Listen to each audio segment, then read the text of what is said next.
Hello friends, কেমন আছেন? আশা করি ভালো আছেন, সুস্থ আছেন। আবারও একটা ছোট্ট ব্লগ নিয়ে চলে আসলাম বোনের বাড়ি যাওয়ার জন্য।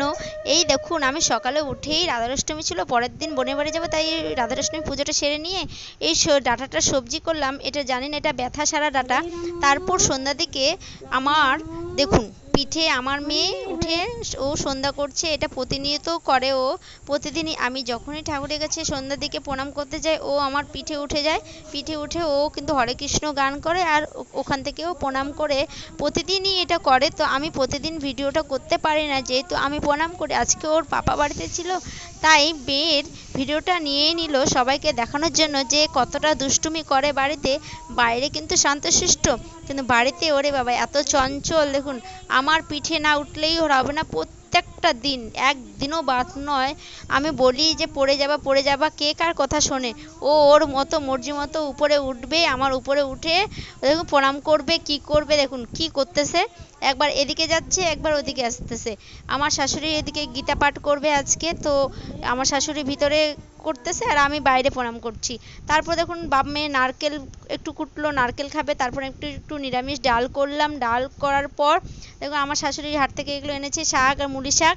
তো পরের দিন আমরা বেরিয়ে পড়লাম, মা আমাদের সঙ্গে যাবে, তো মা এখনও আসেনি। এটা আমাদের সুখদেবপুর বাজার। তো এই যে আমার বাবা ছোট্ট একটা ব্যবসা, সবজির ব্যবসা করে। তো আমরা মায়ের জন্য ওয়েট করে আছি আর ভিডিও করছি কি করব। এদিকে ফলও কিনলাম, কয়েকটা ফল কেনা হয়ে গেলো। ফল কাকুকে বললাম তোমার ভিডিও করছি। ফল কাকু বলছে ঠিক আছে, ভাইরাল হয়ে যাবো তো। হ্যাঁ, এটা আমাদের মাছ বাজার, এটা সুখদেবপুরের মাছ। তারপরে এখান থেকে আমরা দুটো রুটি নিলাম, আমরা না খেয়ে বেরিয়েছিলাম। তখন এই কাকুটাও খুব সুন্দর, আমার মেয়েকে হাতের মধ্যে দিয়ে দিল, দেখুন কি সুন্দর করে। তারপর চলে আসলাম বাস স্ট্যান্ড, আমাদের গঙ্গারামপুর বাস স্ট্যান্ড। একটা ফাঁকা গাড়ি ছিল, ওখানে আমার মেয়ে ওই গাড়িতে উঠবে। তো বললাম আমরা রায়গঞ্জে যাচ্ছি, এই গাড়িটা নয় বাবা। না আমি উঠবো। তো যেহেতু ফাঁকা ছিল আর আমরা দাঁড়িয়েছিলাম, গাড়ি তখন আসেনি, তো উঠলো একটু। তারপর ফাইনালি আমরা গাড়ি পেলাম। গাড়ি পেয়ে দেখে স্টেট বাসে আমরা ওয়েট করছিলাম, স্টেট বাস পেয়ে গেছি। এখন আমরা যাচ্ছি রায়গঞ্জ, তাড়াতাড়ি পৌঁছে যাব। এই দেখো রায়গঞ্জ বাস স্ট্যান্ড, এটা রায়গঞ্জে আমরা নেমে গেছি। নেমে যাওয়াতে এটা খুব সুন্দর বাস স্ট্যান্ডটা, আমি আরেকদিন ভালো করে দেখাবো, টাইম পাইনি যেহেতু। আর তারপর চলে আসলাম, দেখুন আমার ভাগনাও কিন্তু স্কুল থেকে চলে এসেছে। দেখুন দুষ্টুমি কেমন কি করছে ও। দেখো বোনের জন্য জুস নিয়ে এসেছে। তারপর দুপুরের খাবার ইলিশ মাছের সর্ষে বাটা দিয়ে, আমার মা নিরামিষ, তাই নিরামিষ মায়ের জন্য। আমাদের ডিম, ইলিশ, খোকা ইলিশ মাছের ঝোল।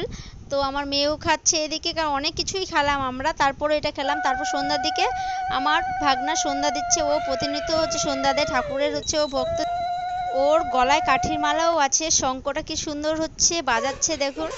প্রথমে লজ্জা পাচ্ছিল, এবার শঙ্খ বাজিয়েই নিল। আমাকে দেখে লজ্জা পাচ্ছে একটু। তারপর আমরা সন্ধ্যার দিকে চা খেলাম, তালবড়া খেলাম। ওকে, পরের ব্লকে দেখা হচ্ছে, টাটা।